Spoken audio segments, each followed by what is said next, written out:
Sikundër dhe njerë duhet sqaroj. Se dëgjoj jo po numërimi stër numërimi, dhe njerë kam theksue këtu para jush dhe theksoj. Rinumërimi votave nuk është një kërkesë e Partisë Demokratike. Rinumërimi votave është kërkesë e kandidatëve të saj, të cilëve ne kur, në asnjë rrethan, në asnjë rast, nuk mund të mohojmë një të drejtë të tillë. Nuk i bëjmë ne si Edi Rama. Ndaj dhe të nderuar zotëri, që flisni për numërimin, përpiquni të jeni të saktë në atë që thoni. Teza e Partisë Demokratike është vota vdiq pa hyrë në kuti.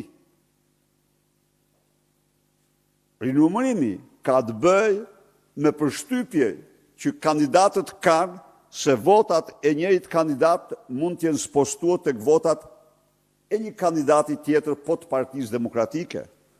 Gjë e cila kërkesë e cila nga Partia Demokratike në çdo rast ka përgëzime për shkak të transparencës. Unë e them këtu, nuk ka gjë më të drejtë se sa të kërkosh të rinumërohen votat në qoftë se ke dyshim se nuk të janë numëruar apo të janë devijuar votat. Dhe këta kanë bërë një detyrë qytetare.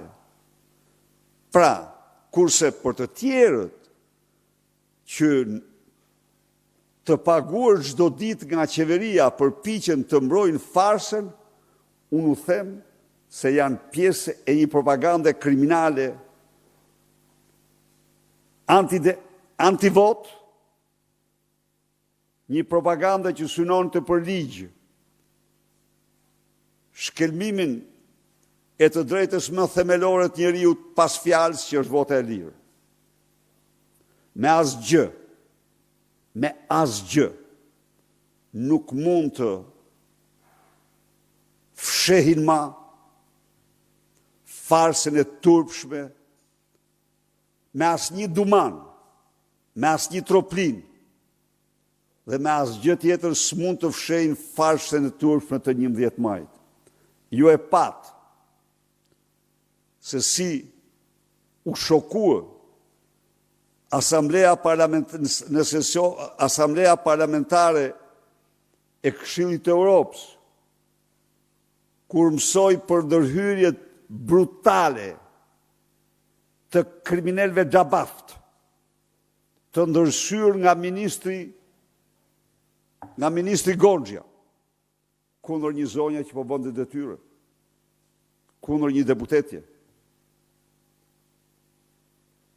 Iku koha kur Edi Rama me metoda nga më të ndryshmet shiste në Europë një realitet që në Shqipëri nuk ekzistonte. Kjo nuk ndodh më.